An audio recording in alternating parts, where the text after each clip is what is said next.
Mr. Buiter, hi. Can I ask you, is this the worst economic situation you've ever witnessed? It's by far the worst financial crisis I've ever seen.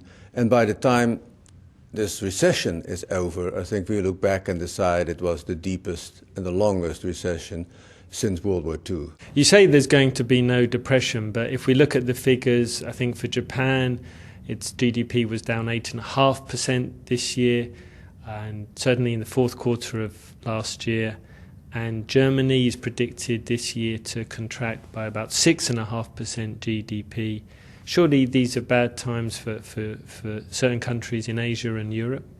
Yeah, well, it's important not to extrapolate the sort of disastrous figures we have indeed seen recently in Germany, Japan, and other places as well. I mean, Brazil fell off the cliff in the last quarter of 2008.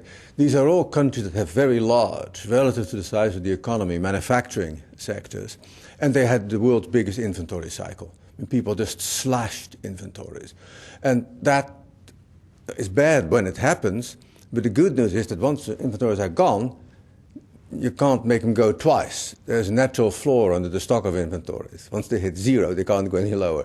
And basically a lot of industry, in Japan especially, has reached that floor, and you'll see a recovery, an inventory recovery in Japan over the next couple of quarters, which was almost as steep as the decline. That doesn't make for a complete recovery. It simply means that the extremes of the inventory cycle are going to be reversed, but then the recovery will depend on the growth of final demand, household consumption, investment, both private investment, household investment in housing and durables, and government investment. And that will take longer because the financial sector in most of the sort of overdeveloped world has been so devastated, so badly impaired, both the banks and the capital markets, that the external financing that is integral to a rapid and strong recovery is likely not to be in place. So we're likely to see a recovery, yes, but one that is slow and anemic.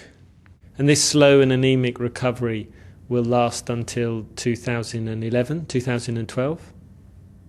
Before unemployment, say, returns to the levels it had before this crisis started, before, if you want, the output gap, the gap between actual GDP and potential GDP is closed, it could easily be 3, 4, even 5 years.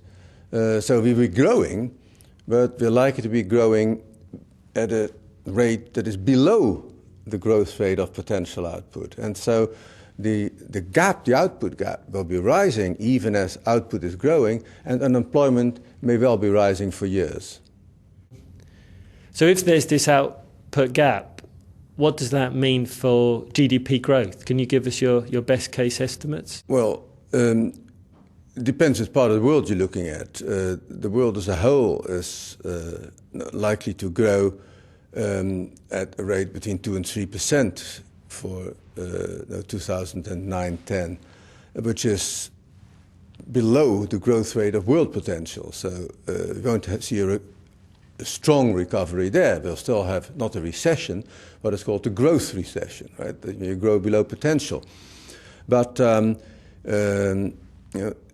America and the United Kingdom, which went into the downturn slightly earlier than Europe, are likely to come out of it earlier.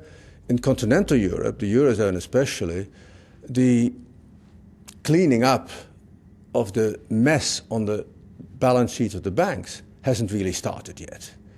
And even the recognition of the losses hasn't really started yet, except in a few individual cases. So I think there's a lot more financial stress to come in continental Europe. And so the recovery in Europe is likely to be delayed well beyond that in the United States and the UK, where people haven't been excessively brave in coming clean and recapitalizing the banks, but they have been less wimpish than the continental European supervisors and regulators. So Europe's banks still are causing problems for the economy. Does this mean, if we turn to Asia, that they're just in far ruder health, and in terms of GDP, it's a much brighter story? Well, Asia is a big place, and it's a very heterogeneous collection of stories. After all, Japan's in Asia, and they're not doing so well. What you can say is that countries that will do well, whether in Asia or not, will have to satisfy a number of criteria. The financial sector should not be defunct or badly impaired. They shouldn't be too dependent on foreign trade. They shouldn't be too dependent on foreign financing. And fiscally, they should be in reasonable shape. Well, there are just two countries that satisfy all these criteria. That's North Korea and India. So North Korea is not going to do much for us. India a bit more, but they're too small. China has 3 out of 4. So has Brazil. Now, China is very dependent on export growth, and that's a problem, because they must, in order to get out of this, redirect their demand from export-led demand to domestic demand, as preferably consumer demand. And not just do they have to redirect demand, they have to shift production, and that takes time, right? Because the kind of goods they were exporting to the US and Europe before is not necessarily the same kinds of goods and services that Chinese consumers will want.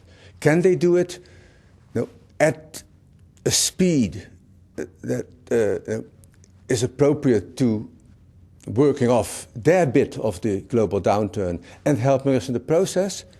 Perhaps.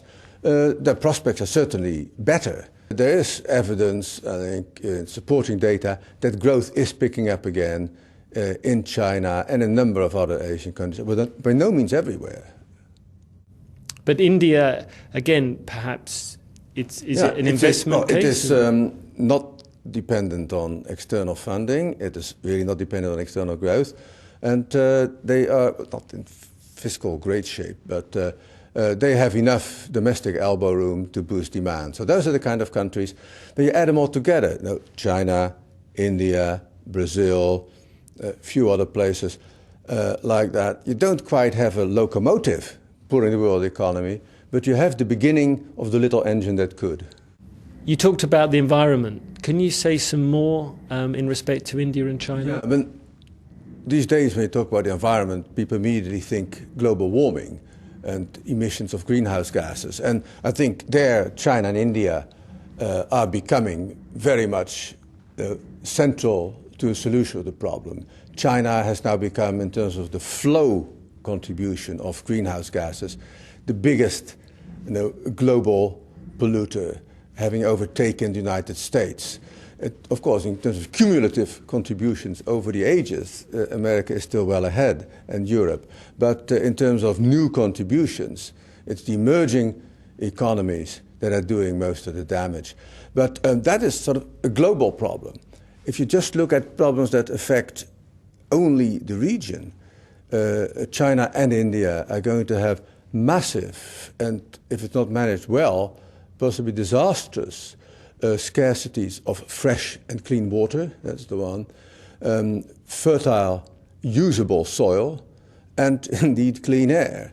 The Chinese mode of industrialization has been one which is as poison intensive as anything ever produced in the history of humanity. China's is a bit more service-oriented, so it belches out somewhat less rubbish. But India, too, has deforestation and desertification problems on a massive scale, as has China. They have not yet begun, I think, to address it on the scale that needs to be addressed. They're running out of time.